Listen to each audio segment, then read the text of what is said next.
Beleza. Pode ir? Pode. Que bom estar com você aqui novamente na Luz Estúdio.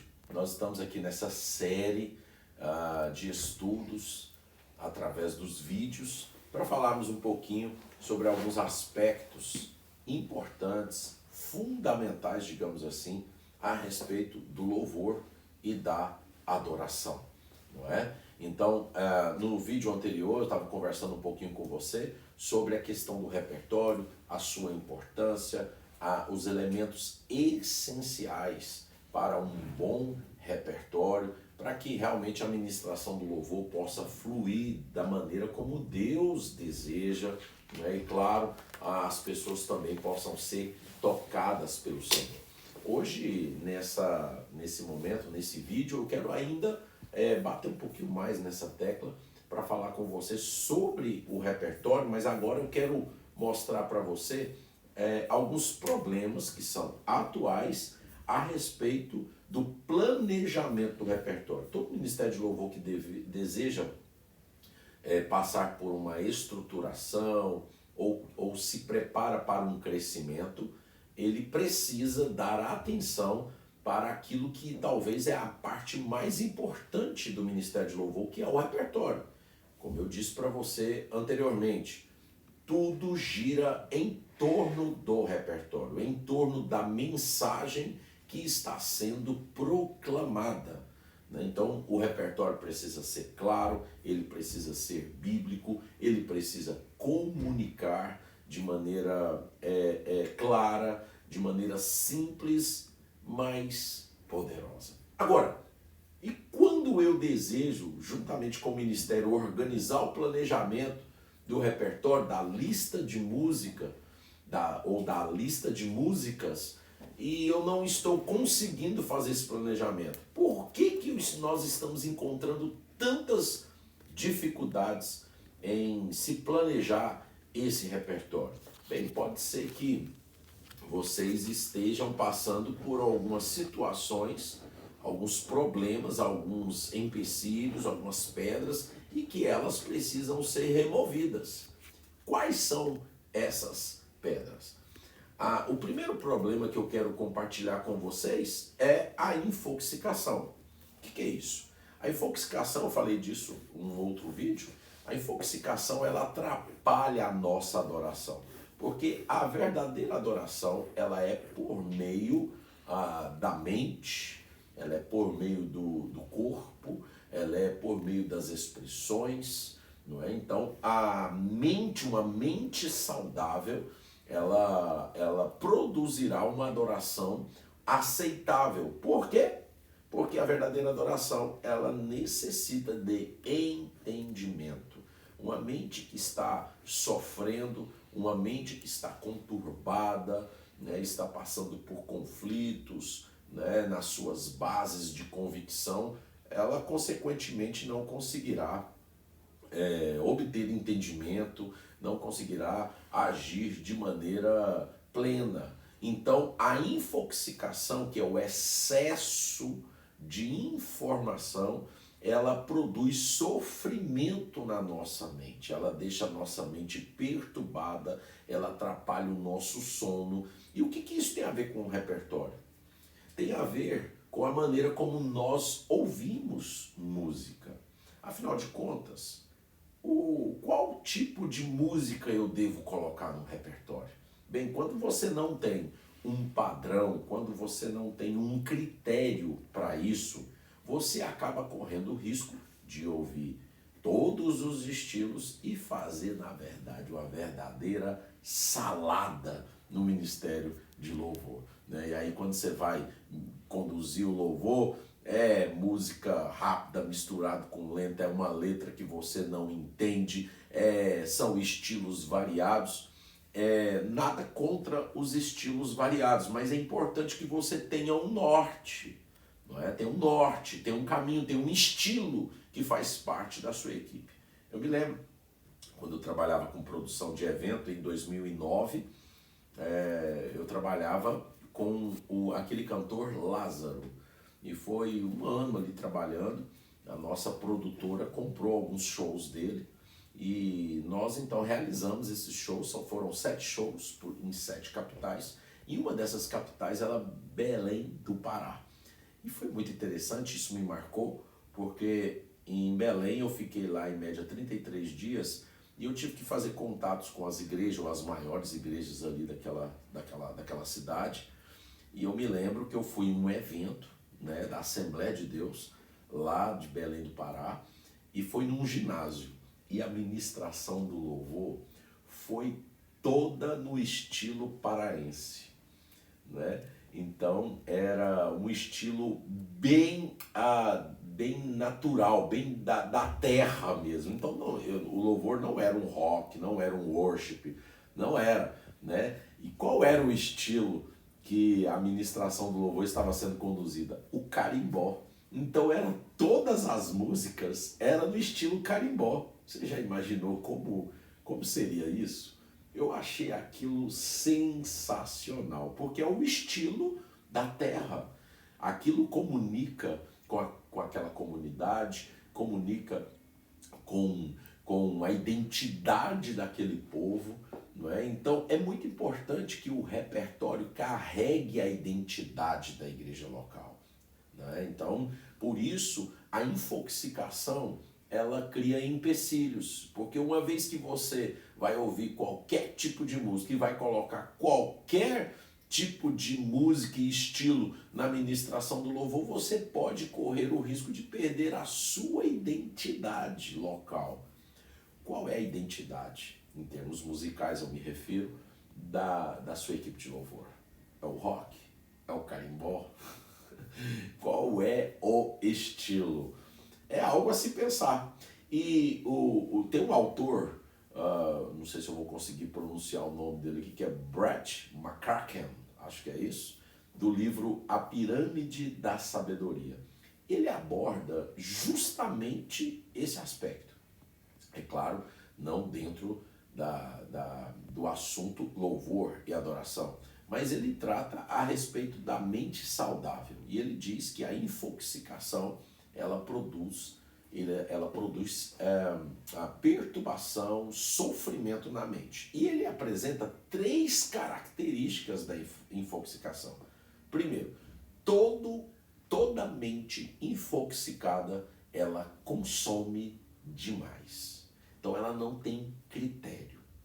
Então é muito importante hoje, nessa geração fitness que nós estamos vivendo, né? Geração aí do café sem açúcar, não é? Essa geração que nós estamos vivendo, há toda uma alimentação balanceada, não é verdade? Por quê? Porque há hoje uma ênfase na saúde do corpo. Mas e quando nós falamos da mente? Qual é a quantidade? Qual é a alimentação equilibrada que você tem no que diz respeito à saúde da mente? Qual é a quantidade, né, entre aspas aqui, de proteínas, carboidratos, né, em termos musicais que você precisa por dia? Você já pensou nisso? Muitas vezes não temos critério para aquilo que olhamos, para aquilo que ouvimos, e é por isso que as nossas noites de sono são prejudicadas. É por isso que o nosso corpo sofre. Quem pensa demais acaba falando besteira. Por isso que nós acabamos falando muitas coisas inapropriadas. Porque a nossa mente está infoxicada. E por que a mente está infoxicada? De acordo com o autor, ele diz que, em primeiro plano, é porque consumimos demais. A gente não tem critério para isso. O segundo ponto que o Brett aborda nesse aspecto é que nós não só consumimos demais, mas a gente consome rápido demais. Eu tenho filhos, um filho adolescente e um filho que se casou recentemente. Mas sabe o que mais me chama ainda a atenção dos meus filhos? É que eles não têm o hábito de ouvir a música do início ao fim. Quando chega na metade da música, ele já troca. Eu chamo até o meu filho mais velho de DJ Tesourinha. Porque ele não ouve a música toda. Chegou no primeiro refrão, quando vai para o segundo verso, ele já troca a música. Uma vez a gente viajou, estávamos em viagem, e aí ele, pai, posso colocar minha playlist? Eu falei, não, vem o DJ Tesourinha. Por quê? Porque as músicas do meu filho só funcionam até a metade. Porque ele corta. Ele pulava as faixas. E eu, meu filho, vamos ouvir a música toda. Não, já deu, vamos passar para outra. Esse é um reflexo dessa geração. A gente consome rápido demais. Quer ver um outro exemplo? Você ouve os áudios do WhatsApp em 1x ou 2x? Por aí, vou deixar você responder. A maioria de nós é em 2x, porque não temos paciência mais. A gente quer a coisa rápida. Isso eu não vou nem falar da alimentação, tá? E de outras coisas. Vamos, fala. Vai. Não, resume pra mim. Qual é o resumo da ópera aí? Já fala logo. E essa geração que é rápida demais, que consome tudo rápido demais, acaba não vivendo de maneira saudável. Então, isso atrapalha o planejamento do repertório. Porque para você entender o que a música, o que o autor está propondo, você precisa mergulhar naquela canção. Tentar entender o que ele está falando e também o que ele quer dizer. O que está por trás, quais são as emoções que estão sendo produzidas ao momento que você ouve aquela música. Ouvir música, gente, não é como ouvir um noticiário na TV. Ouvir música é diferente, você precisa de meditar. Primeiro, silêncio. Primeiro, silêncio, né, gente? Eu percebo isso, né? Eu estou aqui em Londres com vocês aqui, e claro, estou sendo muito bem recebido. Estou aqui com o meu produtor, que chama Marlon, um cara excepcional. Está aqui, nosso produtor, e estava comentando com ele o quanto a cidade é acelerada, né? E é metrô, é gente, todo mundo conectado, aquela correria. Eu sou uma pessoa que sou mais assim, 1x, entendeu? Eu sou mais lento, eu ando devagar, quando estou de carro, dificilmente eu passo de 80 quilômetros por hora, porque eu gosto de andar devagar, eu gosto de ficar observando. Quando viajamos, minha esposa não gosta que eu pegue no volante, porque vai demorar mais mesmo. Mas aqui eu tenho percebido isso, que aqui é como se fosse uma grande São Paulo para mim lá. Né? A cidade de São Paulo, essa loucura de gente conectada, gente acelerada, o tempo não para. E isso muitas vezes nos impede de contemplar. Nós podemos contemplar vendo, contemplar ouvindo, contemplar sentindo. Então, essa é uma segunda característica desse primeiro ponto da infoxicação, que nós estamos vivendo uma geração que consome rápido demais. E o terceiro e último aspecto é que nós consumimos também, não só demais e rápido demais, mas também apenas aquilo que gostamos. Será que tudo o que gostamos é o que é apropriado para você? Você já parou para pensar nisso? O autor James Smith, no livro Você é Aquilo que Ama, ele faz uma análise ele faz um diagnóstico a respeito do nosso coração. A respeito daquilo que gostamos, daquilo que não gostamos. E ele diz que geralmente aquilo que gostamos, boa parte daquilo que gostamos não é apropriado para nós. Interessante isso, não é? Eu te convido a fazer uma pequena reflexão a respeito disso. Não é? Então, quando consumimos apenas aquilo que julgamos ser bom para a gente, corremos o risco de também sermos infoxicados. Por quê?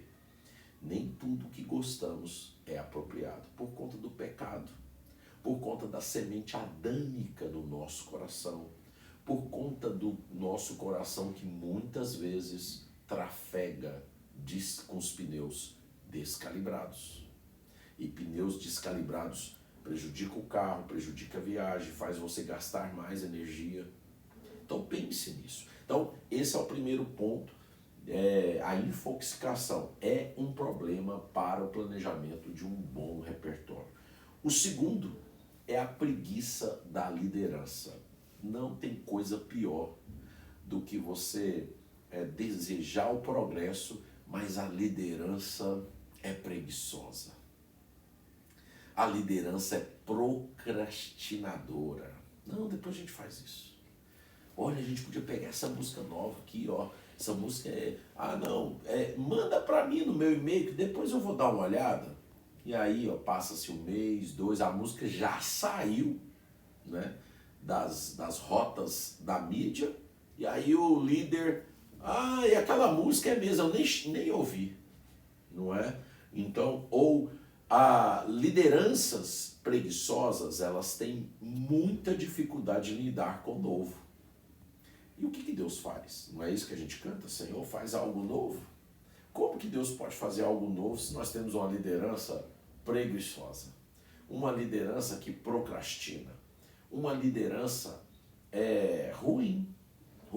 Então, uma liderança preguiçosa também é empecilho para um bom planejamento do repertório.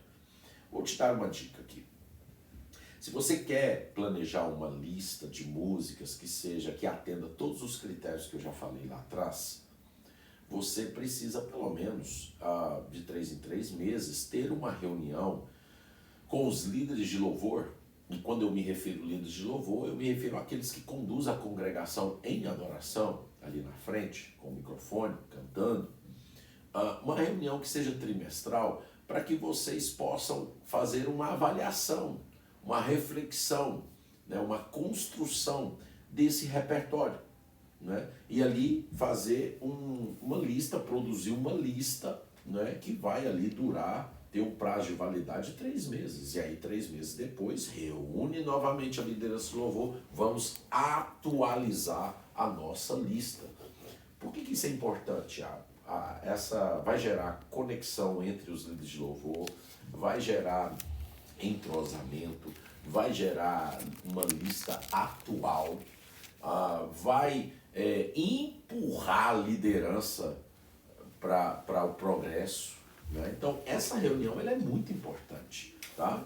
O terceiro ponto, terceiro problema atual para um bom planejamento do repertório é a estrutura mal organizada. Muitas vezes a liderança até quer prosperar, até quer avançar, mas a estrutura da qual eles estão estabelecidos é uma estrutura ruim, né? E essa estrutura pode ser equipamentos ruins, pode ser internet ruim. Não adianta, você quer fazer uma boa transmissão, mas a igreja não comprou uma boa internet. Entende? Pode ser também músicos ruins. Aí o líder de louvor quer fazer um arranjo, mas não dá porque o baterista não dá conta de tocar 6x8. Aí a banda, o ministério quer colocar um repertório do Eli Soares, mas não dá porque o líder de louvor não estudou canto e ele não sabe fazer falsete, melismas, ele não consegue. Então, quando você tem uma estrutura mal organizada, onde está fundamentada sobre músicos que não são técnicos, onde tem uma igreja que não faz investimento, que seja mínima na estrutura, o som é ruim, a liderança, não existe liderança, como que o ministério de louvor, e agora eu vou mexer com você, como que o ministério de louvor quer crescer e não tem ensaio? E não tem ensaio, gente. Como isso é possível? Me explica. Mas é porque nós vivemos no milagre. Irmãos, isso é má organização. Má organização. É isso. Má organização. Você precisa se organizar. As pessoas não têm tempo. O que falta para nós é prioridade. É entender que fomos chamados para aquilo, e se fomos chamados para aquilo, nós precisamos dedicar tempo. Porque, meu querido, tempo não é dinheiro. Tempo não é dinheiro. Isso é o que a cultura secular ensina. Tempo é dinheiro. Não, tempo é adoração. Tempo é adoração. Entende? Então, as coisas que eu priorizo, não é isso que o apóstolo Paulo fala em 1 Coríntios 10, 31? Portanto, quer comais, bebais ou façais qualquer coisa, fazem tudo para a glória de Deus. Então, tempo é glória de Deus. Tempo é para a glória de Deus. Os minutos da sua vida, a respiração, o tempo que você se dedica para o trabalho, para o ministério, você só tem uma vida. Então você precisa dar prioridade para uma boa estrutura. Não adianta você submeter a equipe a um processo se você não tem uma estrutura. Tem um livro que chama A Treliça e a Videira. Eu não me lembro dos autores aqui, mas é um livro sensacional. E ele ensina que a videira é o crescimento, né? A uva, né? É o crescimento, é as pessoas. E a treliça é a estrutura que, quando você olha para a videira, eu não estou falando da igreja, tá? Eu estou falando aqui que tem uma igreja que chama videira, mas eu estou dizendo do fruto da vide, as pessoas nessa alegoria. Quando você olha para a multidão, você não vê a estrutura, porque ela está lá escondida, mas ela existe. Ela existe. Então, como que nós vamos ter crescimento se a gente não quer mexer na estrutura? Então, precisa mexer na estrutura para que vocês tenham um bom processo de crescimento. E o último ponto é a cultura do nosso tempo. Talvez esse é o pior. A cultura do nosso tempo. Nós vivemos em uma cultura totalmente diversa, né?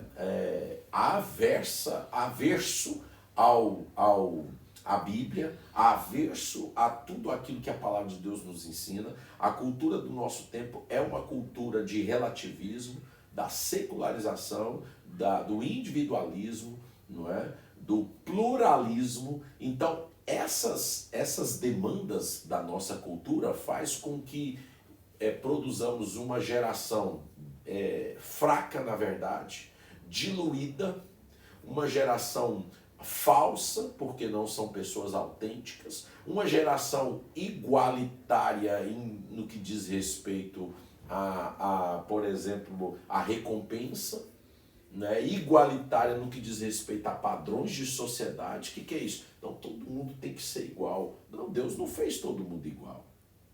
Deus não fez. Cada um é de um jeito. E aí, quando nós queremos tratar todo mundo da mesma maneira, a gente acredita que a gente tá no padrão correto. Não, isso é padrão secular. Cada um tem um tipo de características, temperamentos. Então, a cultura do nosso tempo é o nosso grande vilão. Para você ter ideia, qual é o tripé da nossa cultura, que hoje é denominada como pós-modernidade. Qual é o tripé? Secularização, pluralização, individualismo. Rapidamente, para a gente encerrar. Secularização. Não existe mais sacro e profano. Agora tudo pode. Quer ver? Eu vou te dar um exemplo. Antigamente, os casamentos, as festas de casamento eram músicas cristãs. Hoje, as festas são verdadeiras baladas. Festa de casamento crente. Regada de muita bebida, de muita sensualidade e de músicas que lá no Brasil a gente chama de batidão. Música, festas de casamento de gente crente. O que é isso? Secularização, como dizia uma música, né, de uma banda que eu esqueci o nome aqui, que ela dizia assim, tem nada a ver. Isso é normal. Ou seja, tudo agora é normal. O quê? É você que é espiritual, uau demais. Agora, queridos, não existe mais o espiritual e o secular. Agora todo mundo é todo mundo. Não tem mais estereótipo. Isso é um problema. Isso é secularização. É quando trazemos tudo do mundo para dentro da nossa vida de adoração. Quando isso acontece, há desobediência, há relativismo. Segundo, a pluralização. O que é isso? Gente, quem é que comanda os céus e a terra? Muito bem, você está de parabéns. Isso mesmo, Deus. Aqui na terra também é assim, gente. Nós temos líderes. Nós temos pessoas que lideram um grupo, né? Lideram um grupo mais grande, um grupo pequeno. Hoje, ninguém quer ser liderado por ninguém. Todo mundo é líder. A pluralidade trouxe a ideia de que nós não precisamos mais de um líder. Se temos 100 pessoas, nós temos 100 líderes. Onde é que isso vai parar? Me diga. Onde é que isso vai parar? E aí é o seguinte, com a ideia da pluralização, a opinião de alguém vira lei. Você é obrigado a aceitar. Mas peraí, não é só opinião? Não, mas eu dei opinião. Você tem que aceitar. Ué, então não é opinião. É uma direção. Entende? Isso é a pluralização. Eu não tenho tempo mais de falar mais sobre isso. Talvez em um outro momento. E o terceiro, o individualismo. Piorou, gente. O que é individualismo? Não estou falando de individualidade. Eu me refiro a individualismo. Da ideia de que cada um tem a sua própria verdade. Não existe verdade mais absoluta. Ou seja, eu entendo que a Bíblia diz isso. E é isso. Já o Marlon entende a Bíblia de outro jeito. É isso. Eu tenho que respeitar. É isso que a Bíblia diz? Nós temos que respeitar, gente. Mas existe uma verdade, da qual todos precisam se amoldar. Porque se não for assim, Paulo já não tinha nos alertado há 2000 anos atrás. Não vos conformeis com este mundo. Entende? Então, a cultura do nosso tempo traz esses três vilões. E esses três vilões têm o objetivo de destruir a nossa vida de adoração. Tudo isso atrapalha não só o planejamento do repertório, como isso que cria empecilhos para termos uma vida que de fato agrade a Deus. Por isso, fique com essa matéria, estude, assista esse vídeo novamente, faça suas anotações, né? Procure compartilhar isso com as pessoas também e sempre lembrando então que a verdadeira transformação ela vem de Deus e ela é transmitida por nós uma vida de cada vez. Deus te abençoe, em nome de Jesus. Até a próxima. Tchau!